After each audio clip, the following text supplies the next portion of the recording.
Welcome, friends. This is Harshad inviting you to listen to some of my short writings on philosophy, religion, psychology, spirituality, education, Krishnamurti, and nature. I hope you have a good listening. This is audio number 124, article 823. As usual, by 6 a.m., I was up on the hill, enjoying the coolness and freshness of the new morning. I was delighted to see the half moon and faint pink clouds through an eucalyptus tree. This reminded me of an old Hindi song from film Naurang, Aadha hai Chandrama, Raat Aadhi, रह न जाए तेरी मेरी बात आधी मुलाकात आधी. This evening there will be a dance performance by 5 dancers who will try to express Krishnamurti's teachings about love, beauty, meditation, fear, etc. through music and dance. The assembly hall is full of powerful light and sound equipment, and this promises to be a powerful performance. Article number 824. It is good to keep in touch with whatever is happening in our body and mind if we can. It seems that we are not the master of our body and mind. So many thoughts and feelings come and go, and we are aware of only a small part of it. The awareness also comes and goes on its own. There is no such thing as the master controller I who can control thoughts, feelings, and awareness. Early this morning, when I got up, some lines of songs which I heard yesterday were repeating in my mind without my control. I could only be aware of it, and that awareness too was not under my control. Of course, in our waking state, we can think, feel, and dream whatever we desire. But in semi-conscious and unconscious states, there is no controller or director who controls thoughts, feelings, and dreams. They happen on their own. In semi-conscious state, there can be an impersonal watching without any control. Article number 825.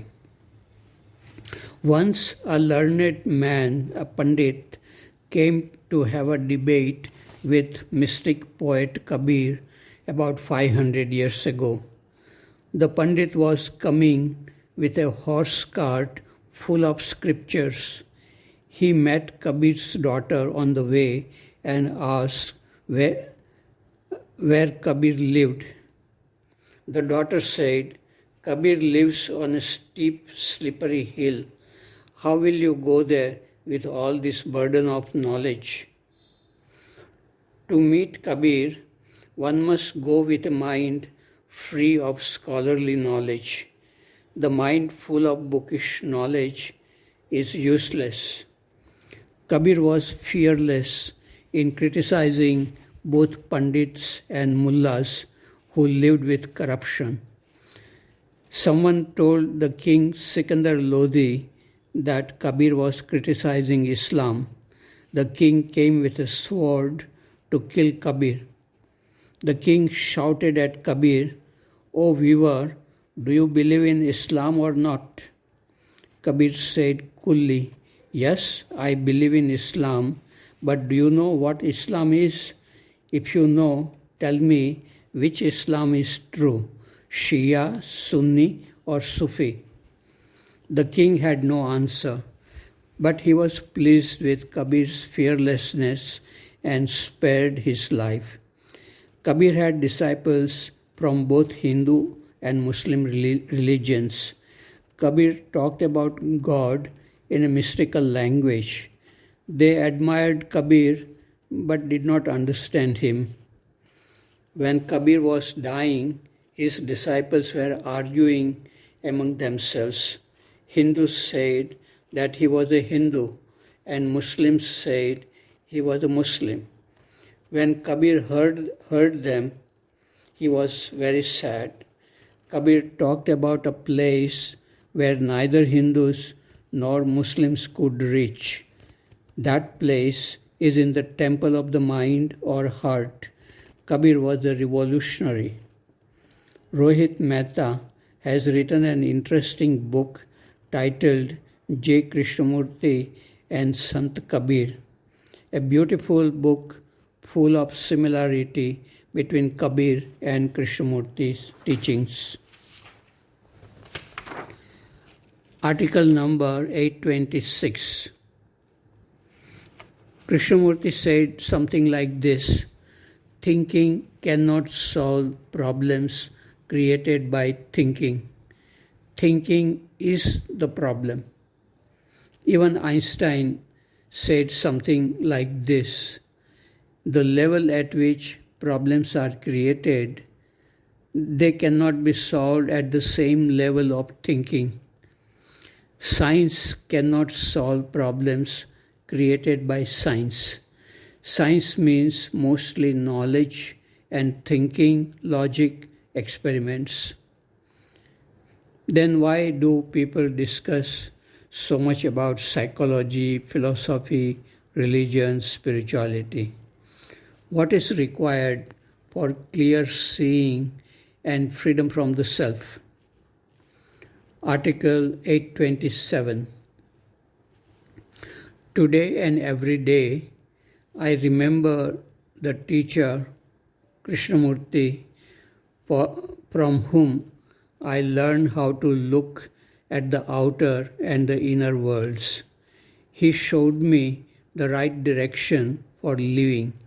His books were enough to bring freshness in my life, but his personal presence was the real blessing. Article 828. The mind is nothing but thoughts coming and going. There is awareness too, but generally it is hidden under dense clouds of thoughts. Without awareness, thoughts create many problems. It is like many people walking in a dark room and colliding with each other. But if the light is turned on, people can avoid colliding. When the light of awareness is turned on, thoughts move in order without creating conflicts and confusion. Article number 829. In science, if you discover something which has been discovered by some other scientist, you do not get any credit. As a scientist, what you discover must be new or original. In religious and spiritual field, this is not true. Here the discovery is subjective and non-verbal. If your discovery is genuine, it is bound to transform your life. Then you will not consider money, power, fame very attractive. You will find immeasurable treasure within yourself. Mirabai and Kabir had found the treasure within themselves, and this reflected in their poems.